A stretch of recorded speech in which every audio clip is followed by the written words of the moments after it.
ప్రముఖ తమిళ కమెడియన్ తుగ్లక్ పత్రిక ఎడిటర్ చో రామస్వామి కన్నుమూశారు. 84 ఏళ్ల చో రామస్వామి గత 6 నెలలుగా ఆసుపత్రిలో చికిత్స పొందుతూ తుదిశ్వాస విడిచారు. సినిమా, నాటక రంగాల్లో బహుముఖ ప్రజ్ఞ కనబరిచారు చో రామస్వామి. నటన, దర్శకత్వంతో పాటు నాటక రంగం మీద కూడా తనదైన ముద్ర వేశారు. తమిళ సినిమా తొలితరం కమెడియన్లలో ఆయన ఒకరు. సెటైరికల్ గా ఆర్టికల్స్ రాయడంలో ఆయన దిట్ట. తుగ్లక్ అనే పత్రికకు ఎడిటర్ గా ఉన్నారు. ప్రధాని మోడీకి కూడా ఆయన అత్యంత సన్నిహితుడు.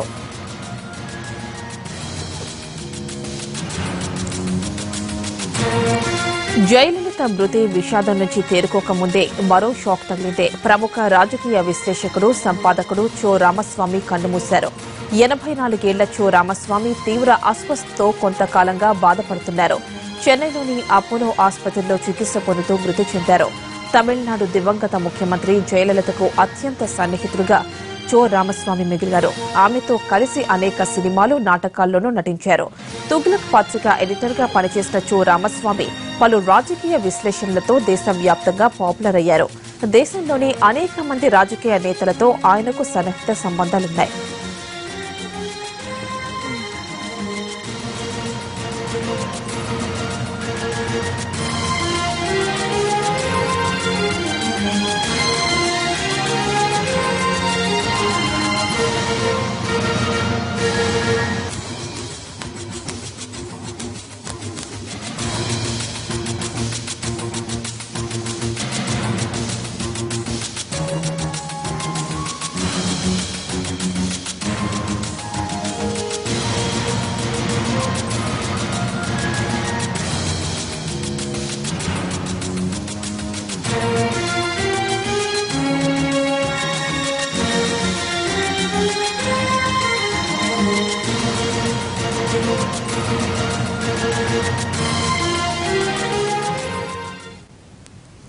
తెలంగాణ సీఎం కేసీఆర్ ఇవాళ ఢిల్లీ వెళ్తున్నారు. కేంద్ర మంత్రి గడ్కరీ కూతురి వివాహ రిసెప్షన్ కు ఆయన హాజరు కానున్నారు. ప్రధాని మోడీతో కూడా కేసీఆర్ సమావేశమయ్యే అవకాశం ఉంది. పార్లమెంట్ సమావేశాలు జరుగుతున్న సమయంలో కేసీఆర్ ఎంపీలకు దిశానిర్దేశం చేస్తారని భావిస్తున్నారు.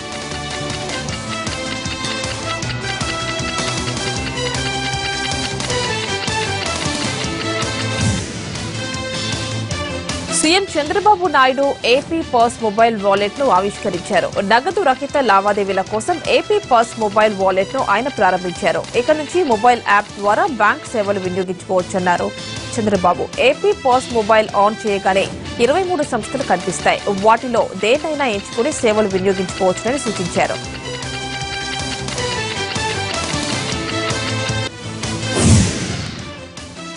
పెద్ద నోట్ల రద్దు తర్వాత ఏపీలో ప్రజల కష్టాలపై వరుస సమీక్షలు చేస్తున్న సీఎం చంద్రబాబు ప్రజా సమస్యలు పరిష్కరించాలని అధికారుల్ని ఆదేశించారు.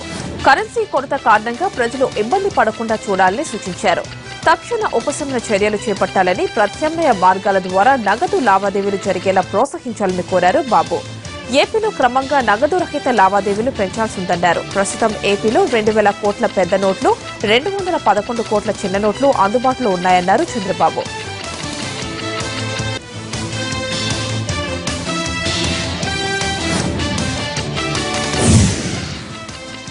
తెలంగాణలో డిజిటల్ విప్లవానికి పునాదులు వేస్తున్నారు సీఎం కేసీఆర్. ఈ నెల 14న జరిగే కలెక్టర్ల సమావేశంలో టీఎస్ వాలెట్ ను విడుదల చేయనున్నారు. పెద్ద నోట్ల రద్దుతో ఆర్థిక లావాదేవీలు సులభతరం కావాలని, సాంకేతిక ఆర్థిక అక్షరాస్యతపై అవగాహన కల్పించాలన్నారు. త్వరలోనే తెలంగాణలో అన్ని శాఖల్లోనూ డిజిటల్ ఆర్థిక లావాదేవీలు జరుగుతాయన్నారు. కాంట్రాక్టర్లకు బిల్లులు, ఉద్యోగుల జీతాలు ఈ ట్రాన్స్ఫర్ పద్దతిలోనే ఉంటాయన్నారు సీఎం కేసీఆర్.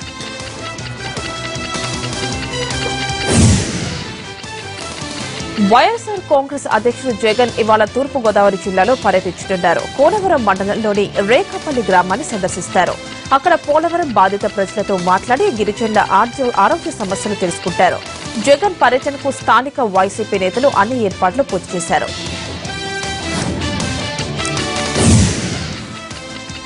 ఎన్నికలు ఎప్పుడొచ్చినా ఎదుర్కోవడానికి సిద్దంగా ఉండాలని వైసీపీ నేతలకు జగన్ పిలుపునిచ్చారు.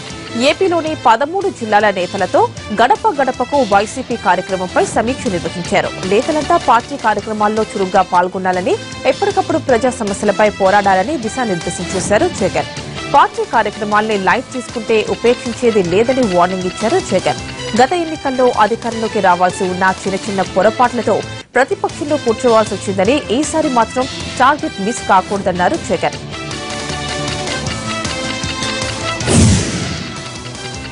భారత అంతరిక్ష పరిశోధన సంస్థ ఇస్రో మరో ఉపగ్రహ ప్రయోగాన్ని చేపడుతోంది. 1235 కిలోల బరువు గల రిసోసాట్-2A ఉపగ్రహాన్ని శ్రీహరికోటలోని సతీష్ ధవన్ అంతరిక్ష పరిశోధనా కేంద్రం నుంచి ప్రయోగిస్తోంది.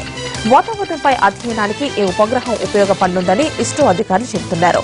ఇవాళ ఉదయం 10 గంటల 24 నిమిషాలకు రాకెట్ ప్రయోగానికి కౌంట్ డౌన్ కొనసాగుతోంది.